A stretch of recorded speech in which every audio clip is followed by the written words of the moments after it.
politique de rémunération, mais c'est également un des enjeux structurels, à moyen et à long terme, de la dynamisation de la négociation salariale en France. Merci Marie. Marie est l'exemple même du fait que les filières universitaires sont dépassées, ce que je plaide depuis environ 30 ans.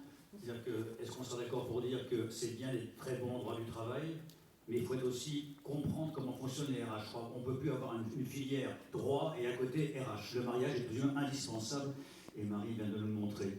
Juste pour vous faire sourire, vous savez que les tickets restaurants, c'est le sparadrap avec Epénadoc.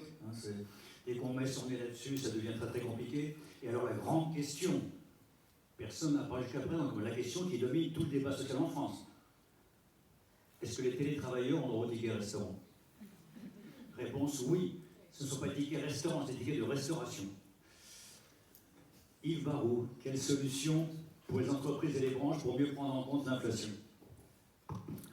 Bon, alors j'ai essayé de répondre à la question de coût posée. Voilà. Alors ce sont des pistes à ce stade, mais plus j'y réfléchi, plus je me suis dit que ça mériterait peut-être d'être creusé un peu plus.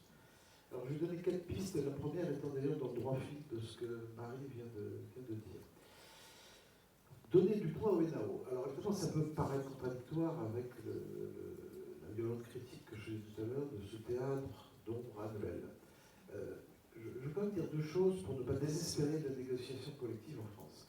La première, c'est que faut toujours, je sais que tout le monde, les entreprises, tout le monde oublie tout, mais il faut quand même se remémorer, il n'y a pas si longtemps, la grande vague de négociations qu'il y a eu en France et qui a carrément dépassé l'Allemagne en capacité de négociation.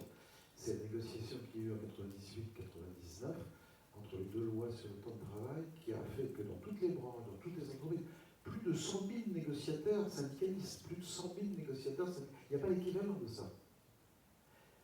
Une négociation